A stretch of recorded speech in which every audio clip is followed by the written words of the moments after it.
নমস্কার, আবেগপ্রবণ মেয়ে চ্যানেলে আপনাদেরকে ওয়েলকাম। কেমন আছেন সবাই? আমরা এই দৈনন্দিন জীবনের ব্যস্ততা কাটিয়ে একটু নিজেদের বিশ্রামের জন্য চলে গেছিলাম ঋষিকেশ। ঋষিকেশ যাবো আর রিভার রাফটিং করবো না তা কি কখনো হয়? যথারীতি গিয়ে আমরা রিভার রাফটিং এর জন্য বুকিং করে ফেলি। আমাদের নেক্সট ডে সকাল 7টার সময় পিক আপ পয়েন্ট ছিল লক্ষ্মণ ঝুলা থেকে। শিবপুরি থেকে লক্ষ্মণ ঝুলা 16 কিলোমিটারের আমরা রিভার রাফটিং বুকিং করি। তো যথারীতি আমাদের লক্ষ্মণ ঝুলা থেকে রিভার রাফটিং শিবপুরি পয়েন্টে আমাদের বাইক কার নিয়ে যাওয়া হয়েছিল। সমস্ত কিছু প্যাকেজের মধ্যে থাকবে, ইনক্লুডিং আমি ডেসক্রিপশনে ডিটেলস দিয়ে দেবো। যথারীতি রিভার রাফটিং আমাদের স্টার্টিং এর আগে অনেক কিছু ট্রেনিং দেওয়া হয়েছিল, যেমন লাইফ জ্যাকেট নিয়ে, বোটে বসা নিয়ে, কিভাবে আমরা প্যাডেল চালাবো, এমনকি আমাদের গাইড কিরকম কি যা বলবে সেই আন্দাজে আমরা কি রেসপন্স করব, সমস্ত কিছু।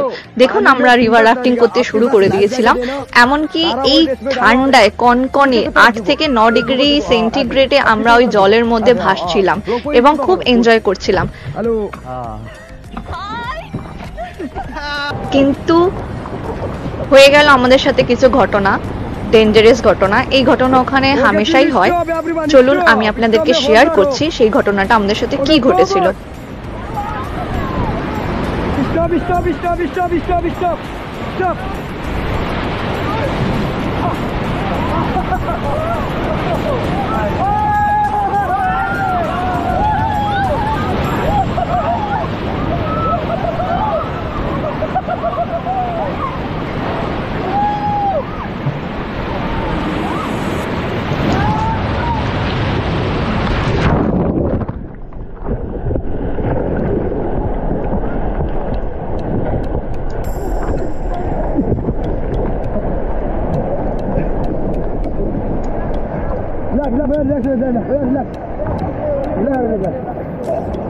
भैया भैया इधर इधर लंबी रोक आगे लंबी रोक यार, कोई लंबी रोक आगे लंबी रोक। हाँ अब आपको रोका रोक भैया, ब्लैक लो रोको भैया, लंबी रोक पकड़ो भैया, आगे वाली रोक पकड़ो, आगे वाली ऐसे छोड़ो, आगे वाली रोको की लंबी रोक पकड़ो, लंबी रोक ऐसे छोड़ो, ऐसे छोड़ो भैया, वहाँ पे लंबी रोक है, इसको छोड़ो भैया, इसको छोड़ो, इसको छोड़ो, दोनों ही पकड़े होंगे, ये पकड़ो भाई, ये पकड़ो। और कहाँ था यार, दोनों पकड़ो पकड़ो। হ্যাঁ, ঠিকই দেখছেন, আমাদের বোট উল্টে গেছিল জলের স্রোতে। এটা স্বাভাবিক, যতই সুইমিং জানেন না কেন, যাই কিছু জানেন না কেন, এই গঙ্গা স্রোতের কাছে আপনার সুইমিংও কাজ আসবে না। কিন্তু আমাদেরকে এমন কিছু জ্যাকেট পরানো হয় বা আমাদের যে বোট সেটা ভাসমান বোট, তো সেক্ষেত্রে দাঁড়িয়ে ডোবার কোনো চান্স থাকবে না। কিছু টিপস ফলো করতে হয়, যেটা আপনাকে প্রথমেই ট্রেনিং এ বলে দেওয়া হবে যে এরকম যদি বোট উল্টে যায় তো সেক্ষেত্রে দাঁড়িয়ে মুখ আকাশের দিকে রাখতে হবে, এমনকি মুখ বন্ধ করে রাখতে হবে যাতে জল ভিতরে না ইনটেক করা হয়। আর বোটের যে দড়িটা আছে সাইডে সেটাকে ধরে থাকতে হবে। কিন্তু কেউ কেউ বোটের তলায়ও ঢুকে গেছিল। আমি তো অনেক জল খেয়ে নিয়েছিলাম একটা টাইমে, তো হাত পুরো ঠান্ডা হয়ে যাচ্ছিল কনকনে, যেহেতু জল ঠান্ডা, রক্ত ঠান্ডা হয়ে যাচ্ছিল, জমাট বেঁধে যাচ্ছিল, কিন্তু কিছু করার নেই। আমাদের অ্যাকচুয়ালি বোটে কিছু সমস্যা হয়েছিল, কিন্তু আমাদের রেস্কিউ করতে আরেকটা টিম আসেন, যার দ্বারা আমরা রেস্কিউ হই।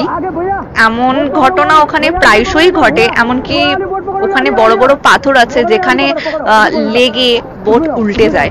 তো এগুলো কোনো ভয়ের ব্যাপার না, শুধু মনে জোর রাখতে হবে যে ওই দড়ি ধরে থাকতে হবে আর মুখ আকাশের দিকে থাকতে হবে, মুখ আকাশের দিকে করে রাখতে হবে।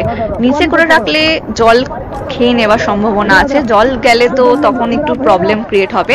এমনকি ওনারা পরপর পরপর অনেকগুলো পিছনে আরো বোট আসে যারা রেস্কিউ করতে সক্ষম হয়, তো সেক্ষেত্রে কোনো অসুবিধা হয় না। এমন হয় না যে ডুবে কেউ চলে যায় বা কিছু, বাট তাও নিজের সাবধানতা নিজের কাছে। এত ঢেউয়ের মাঝখানে, এত ঠান্ডা জলের মাঝখানে যখন বোট এরকম আমাদের উল্টে গেছিল, সত্যি আমরা মৃত্যুর মুখ থেকে ফিরেছিলাম এই ফিলটা হচ্ছিল।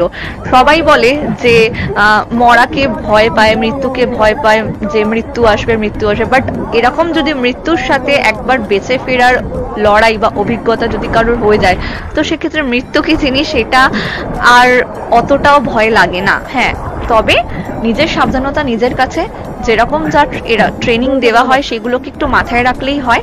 তবে এরকম ঘটনা ঘটতেই থাকে, যেরকম মনসুনে বা বৃষ্টির ওয়েদারে অনেকটাই বেশি ঘটে, কিন্তু কিছু করার নেই। হলে তো এগুলো তো অস্বাভাবিক কিছু না, এরকম হয়। আমাদের এত কিছুর পরেও আবার আমরা আরো 12 কিলোমিটার রাফটিং করে পুরো লক্ষ্মণ ঝুলা অব্দি এসেছিলাম। চলুন সেই ভিডিওটা আপনাদের সাথে শেয়ার করছি।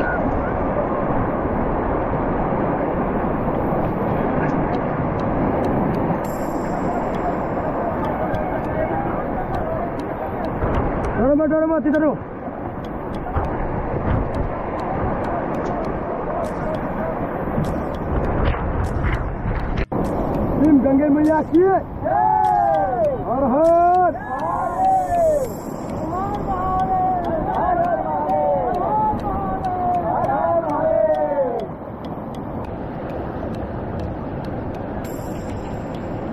Okay, stop.